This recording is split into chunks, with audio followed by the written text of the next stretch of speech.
In a bustling grocery store at the corner of Hope and Main Street in Brighton's working-class district, the atmosphere had shifted. For over 3 decades, this store had been a cornerstone of the community, but lately, there was a name that loomed larger than life: Linda Davis. Linda, the cashier at Register 3, had a reputation. With her golden hair pulled back tightly and a scowl that seemed permanently etched on her features, she wielded her authority like a weapon. Her fingers, adorned with flashy costume jewelry, clicked harshly against the register keys as she processed customers with a mechanical efficiency that often bordered on cruelty. Today, she was particularly on edge as a young mother juggled 2 crying toddlers at her register. "Paper or plastic?" Linda asked, her tone suggesting that neither option was acceptable. The woman hesitated, fumbling for her food assistance vouchers. Linda's heavy sigh echoed through the store, laden with disdain. "Some of us have paying customers to serve," she muttered, her voice rising just enough for the growing line behind to hear. The young mother's cheeks flushed crimson as she struggled to manage her children and the vouchers, feeling the weight of Linda's judgment. Among the onlookers was Tom Harris, the CEO of Save Max, who was preparing for the most crucial undercover operation of his career.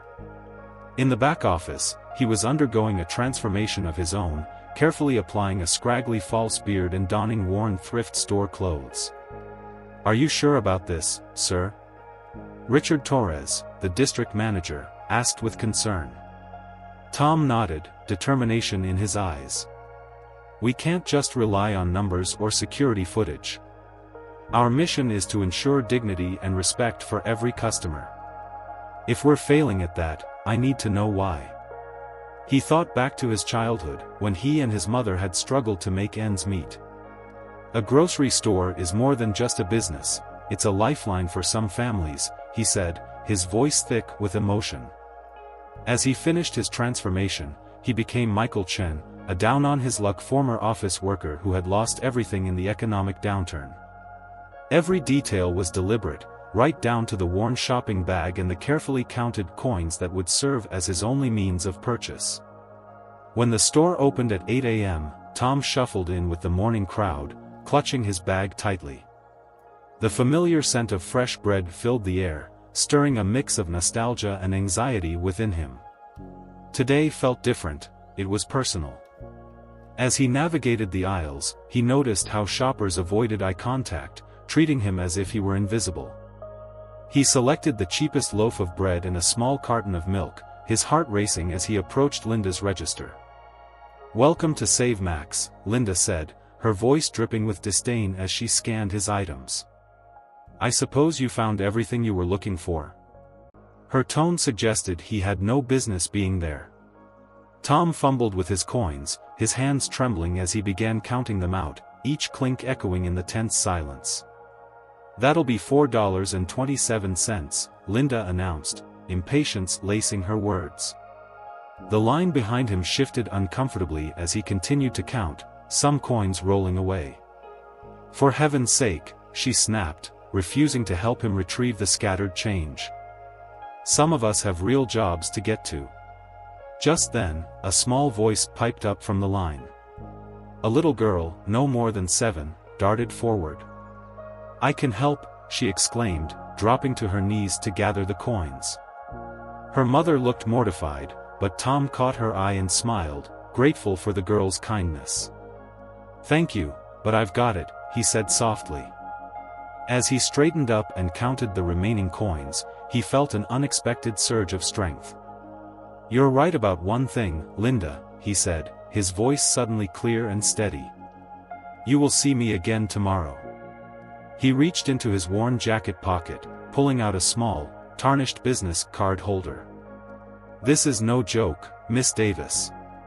Just a long overdue wake-up call." The effect was immediate. Linda's face drained of color as realization dawned on her. Tom extracted a single business card and placed it on the counter. "I'm Tom Harris, CEO of Save Max." Gasps rippled through the line as the truth settled in. Linda stammered, "You can't be." "Oh, but I am," he replied, standing tall, authority radiating from him despite his shabby appearance. "We need to have a serious conversation about what I've witnessed today." As the stunned customers processed the scene, Tom called out for Richard, who emerged from behind a display of paper towels. "Gather all available staff in the break room." "We're having an emergency meeting," Tom said, his voice calm but unwavering. Turning back to the customers, Tom took a deep breath. "I want to personally apologize for what you've witnessed today. This is not what SaveMax stands for. Every one of you deserves to be treated with dignity and respect." Linda began to tremble, her bravado crumbling as the weight of her actions pressed down on her.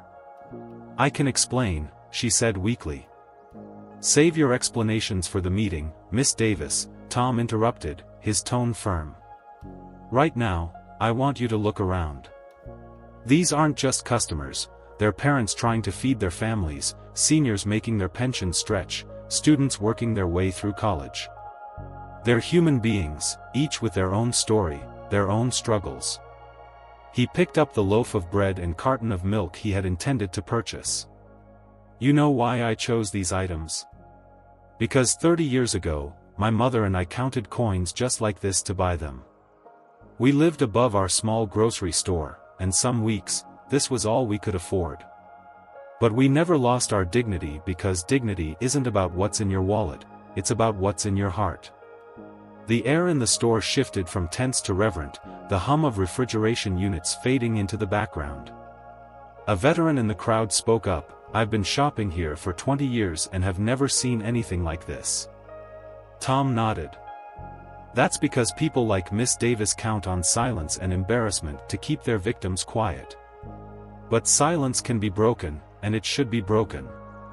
Just then, Emily, the little girl who had helped collect the coins, stepped forward again. "This is the quarter that rolled away," she said, placing it on the counter. "Nobody should be mean about money. My mommy says it's not nice." Her simple wisdom cut through the tension, and several customers nodded in agreement. As applause began to ripple through the store, Tom raised his hands for quiet. "Thank you, young lady. You've shown more wisdom and compassion than some people learn in a lifetime." He turned to Richard. "Please make sure everyone in line receives a 50% discount on their purchases today for their patience and understanding. And call HR, we need to begin implementing those changes we discussed immediately." Linda, frozen behind her register, finally found her voice. Am I fired?" she stammered, uncertainty creeping into her tone. Tom studied her for a long moment. "No, Miss Davis. You're not fired, at least not yet. You're suspended, effective immediately, pending a full review of your conduct. But more importantly, you're being given something you haven't offered others, a chance." As the digital clock on the register ticked on, Tom addressed the remaining employees who had gathered around. "I want every employee in the break room in 5 minutes, including those of you trying to hide in the stockroom." The atmosphere transformed from one of fear to a cautious hope as the staff began to move. Tom knew that change was necessary, but it wouldn't happen overnight. Weeks later, the SaveMax store had transformed completely. The harsh fluorescent lights were replaced with warmer, energy-efficient LEDs, casting a welcoming glow over reorganized aisles. A community bulletin board filled with local event flyers and resources for families in need dominated the entrance. Most strikingly, the atmosphere had shifted, it was now a place of dignity and respect. Linda returned to work, her new name tag a symbol of her commitment to change. She had chosen to accept the sensitivity training and community service at a local food bank instead of termination. Standing at the food bank counter, she had seen the faces of those she once judged, and something inside her began to shift. "Are you ready for your first day back?" Sarah, a young cashier and her unexpected ally, asked one morning. Before Linda could respond, Tom appeared at the doorway. "I think she is," he said with a smile. "Let's take a walk." As they strolled through the store, Tom pointed out the changes. Frank Miller, the veteran, now working part-time as a community ambassador, Emily, proudly wearing a junior store inspector badge, and a corner dedicated to community resources. "Your efforts have made a real difference," Tom said, pride evident in his voice. "Since implementing these changes, our customer numbers have increased by 30%. Turns out people prefer shopping where they're treated with dignity." Linda looked around, her heart swelling with a sense of purpose. When she spotted a young woman entering the store, counting coins in her palm much like Tom had done that fateful day, she felt a surge of determination. "Yes, I think I finally am," Linda replied, a newfound confidence in her voice. As she approached the young woman, she felt a sense of warmth envelop her. "Welcome to Save Max," Linda said, her smile genuine. "How can we help you today?" The transformation was palpable, not just in the store's environment, but within Linda herself. No longer burdened by judgment, she had learned to see people, not problems. As the sun set on another busy day at Save Max, the store hummed with a different kind of energy.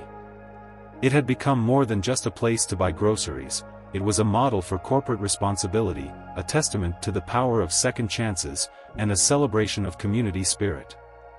The automatic doors whispered closed, but the impact of what had happened would continue to ripple outward, touching lives far beyond the corner of Hope and Main Street. In the end, it wasn't just about selling groceries, it was about restoring dignity, one person at a time.